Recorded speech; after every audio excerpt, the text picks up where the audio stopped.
All right, so section 1.4, we're going to talk about a few other ways in which we can get what are called random samples. These are going to be different methods to generate our samples for our research. So the ones we're going to learn here are called stratified, systematic, and cluster.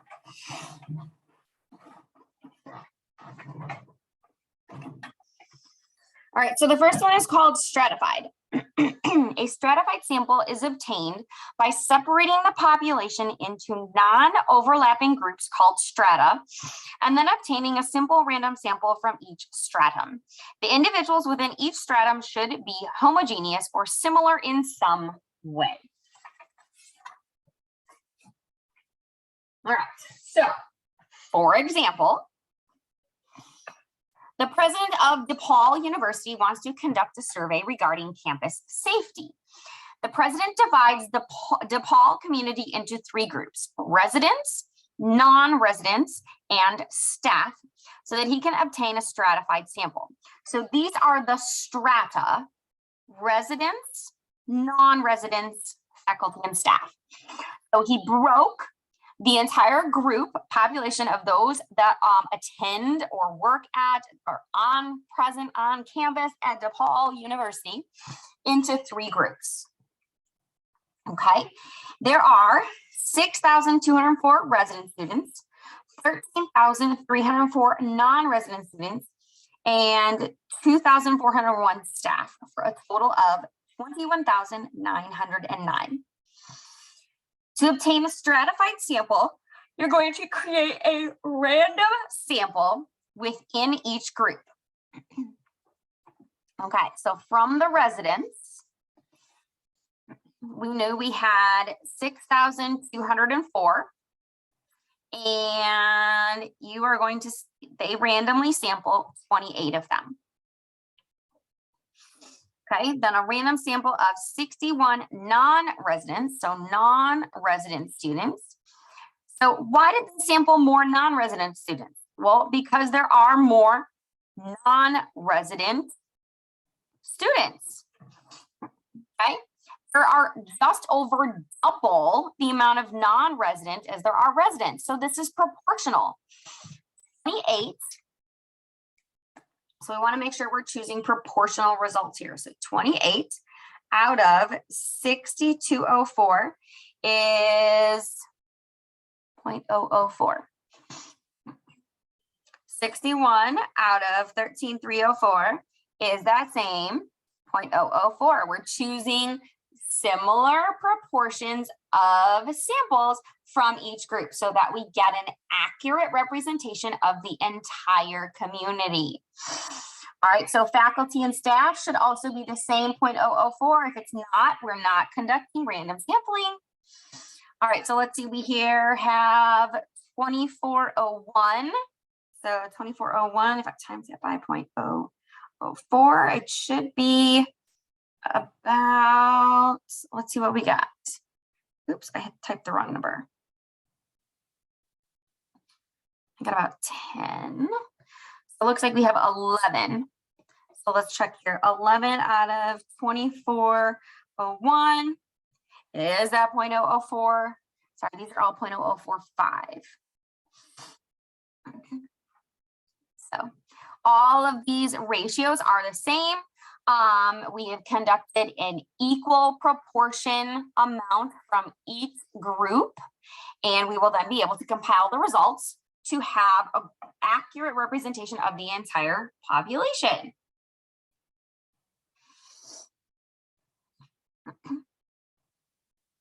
So here it's saying be sure to use a different seed for each stratum. So each group is going to have a different amount here.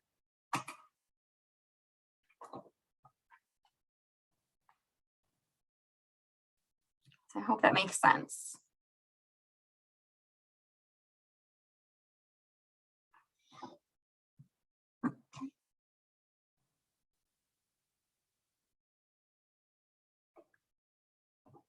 Okay, another one is called a systematic sample. And this is obtained by selecting every kth individual from a population. The first individual selected is a random number between 1 and k. All right, so that makes a little confusing. All right, so what's going to happen is you're going to select every 20th item that comes off the line.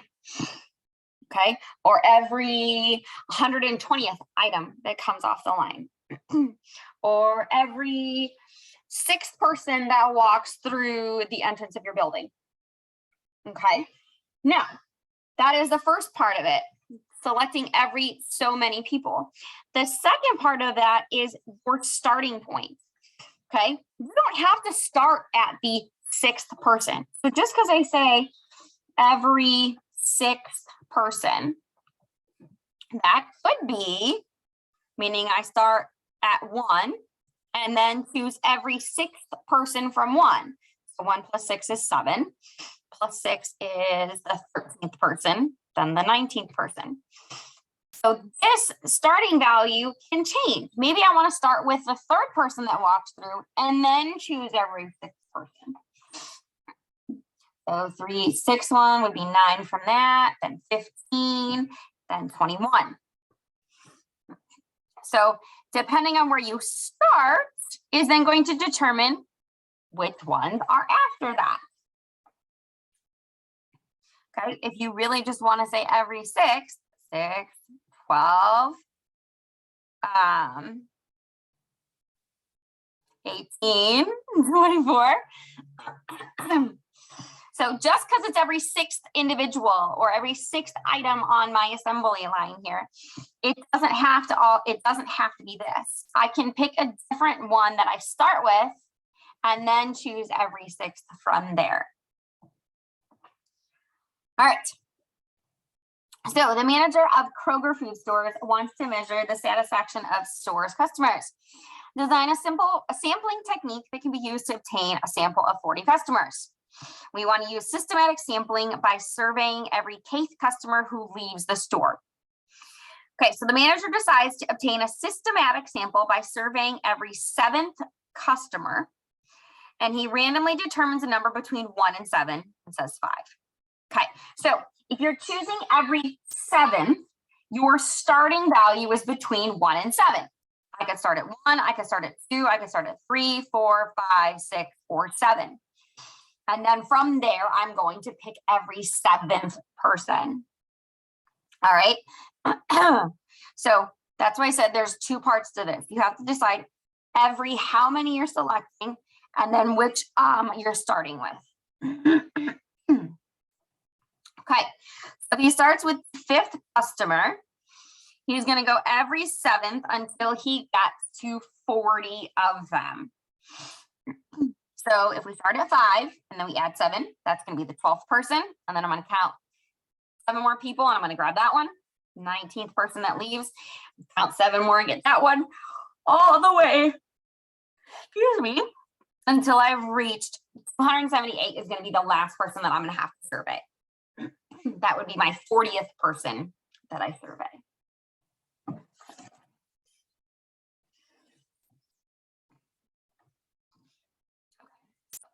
A little more here. You're going to approximate your entire population. Determine your sample size. So let's say we have, I don't know, let's say we have 1,200 freshmen. And I want to get a sample of 50. What we're going to do first is compute that division. 1,200 divided by 50. 1,200 divided by 50. Okay, so 24. So I'm going to select every 24th student.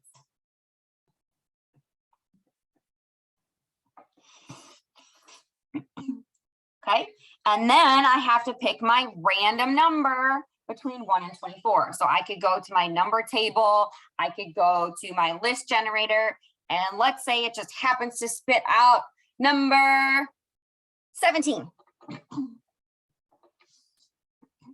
So then we follow our sample. So I start at 17, then the next one's gonna be 24 from that. And then I'm gonna go 24 from that, and 24 from that, all the way until I reach a total of 50 of them. So 1, 2, 3, 4, all the way until I reach 50. So that is, let's see, 17 plus, oops.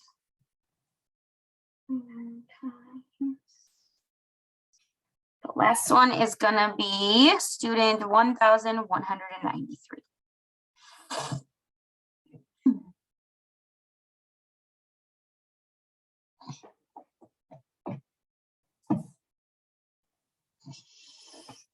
All right, so last one we're going to learn here is called a cluster. A cluster is obtained by selecting all individuals within a randomly selected collection or group of individuals. All right, so let's look at this. A sociologist wants to gather data regarding household income within the city of Boston. Obtain a sample using cluster sampling. Suppose there are 10,493 city blocks in Boston, and the goal is to survey 20 blocks. I can number the blocks from 1 to 10,493 and obtain a simple random sample of 20 of those blocks. The difference here is you are going to survey all within the cluster. Okay, so let me finish this and then I'm going to explain a little bit longer here. Cluster sampling is a good choice in this example because it reduces the travel time to households, is likely to occur with random sampling or stratified. Okay, so stratified and cluster kind of start the same way. You have your population and then you break them into groups. Okay. You have so many groups. In a stratified, what I do is I take a sample from every single group. That's stratified. Okay. Cluster is going to take your population. Let's say I've got group 1, I've got group 2, I've got a third group, I've got a fourth group. I've got 4 different groups that I break into. Rather than selecting some from each, what I'm going to do is I'm going to take all of this group and all of this group. So instead of sampling some from all, so stratified is sampling some from all the groups. A cluster takes all from some of the groups.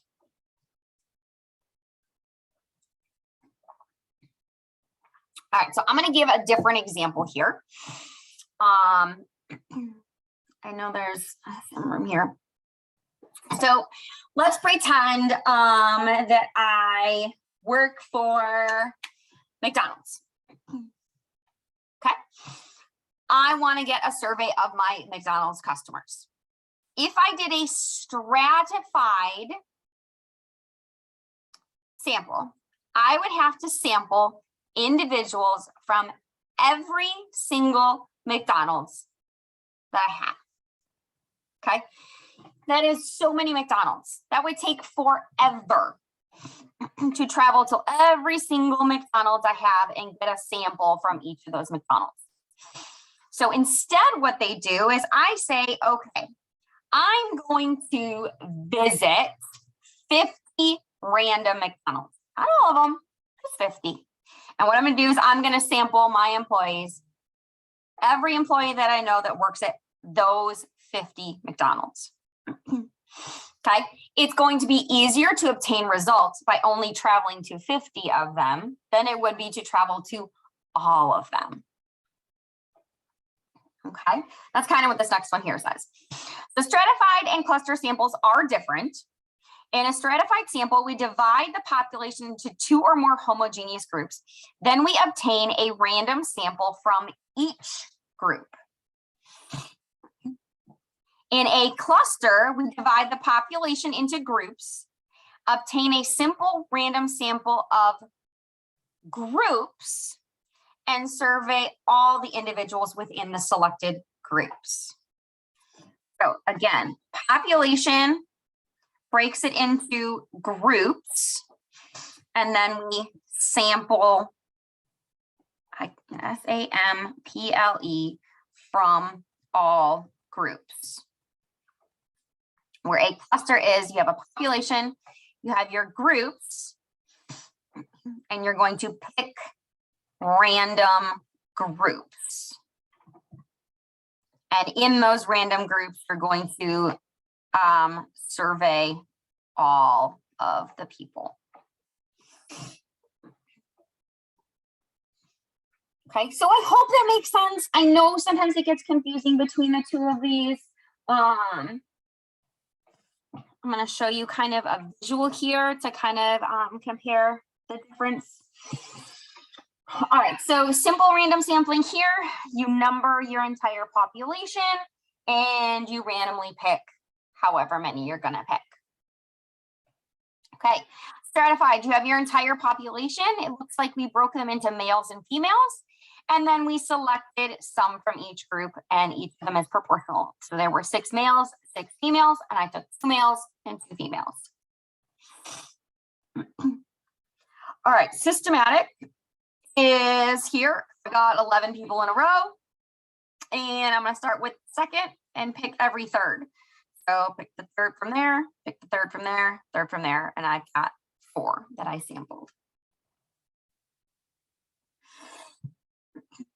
All right, so in this last one, I have 24 individuals here, and what they did is they broke them into 6 groups. So they just drew some lines here to separate them into groups. That's how they got this next slide over here. And instead of picking somebody from each group, they selected 2 random groups. So they took this group and took everybody in those groups.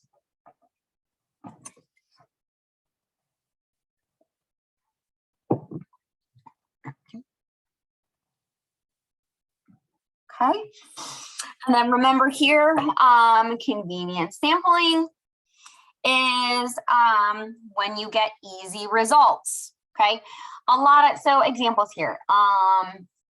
A website you visit has a poll on it. Okay, they're not going to get random results. They're going to only get people that visit their website. So it's going to be skewed towards their viewers. Okay, you want to make sure that your data is random and accurate. Okay, anytime somebody uses convenience or like a radio station, hey, call in and answer this question. Okay, that's a convenience sample. It's not going to be representative of the entire population. Okay, so we got to take that with a grain of salt.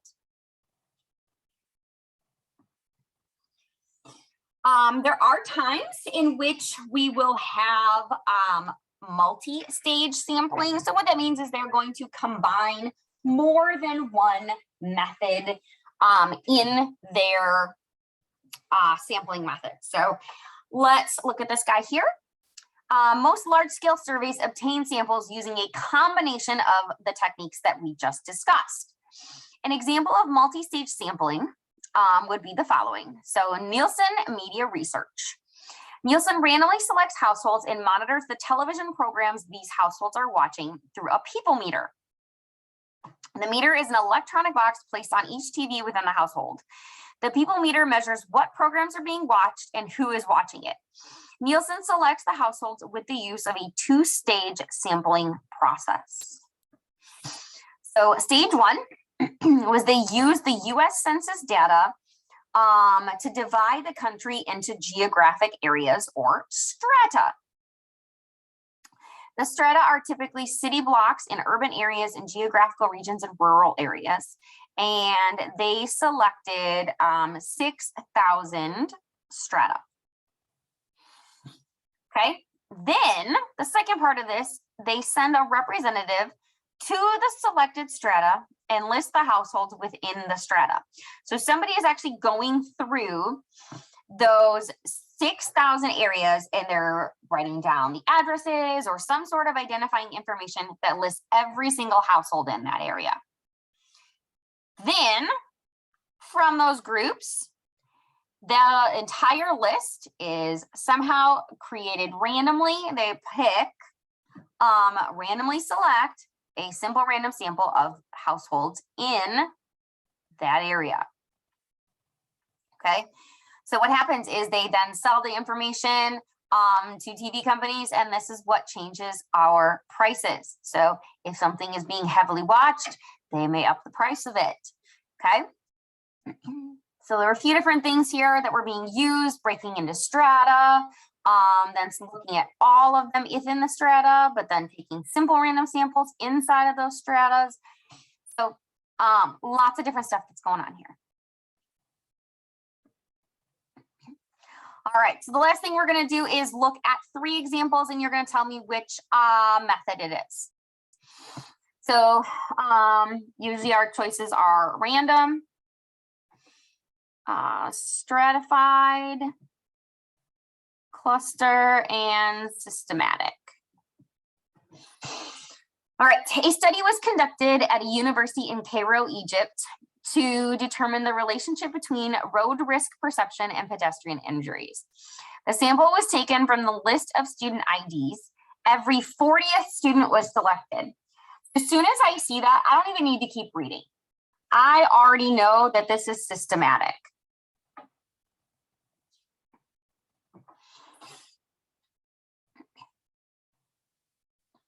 All right, so next one. In a study of health conditions of residents of nursing homes, a simple random sample of all nursing homes in the city of Wenzhou was taken. All residents of the randomly selected nursing homes were interviewed.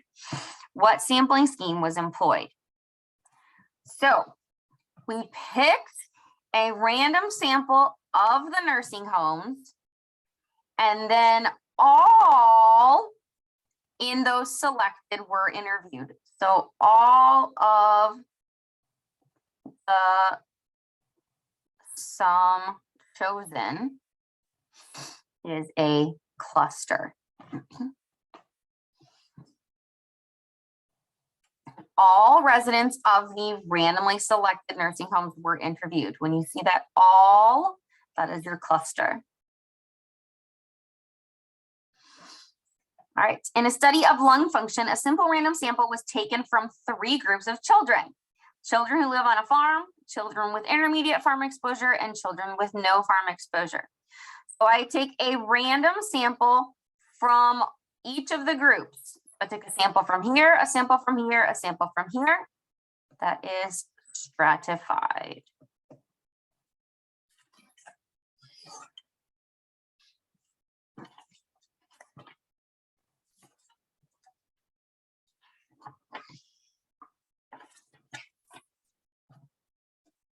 All right, so you are going to have to be able to identify the different methods of sampling that are being used.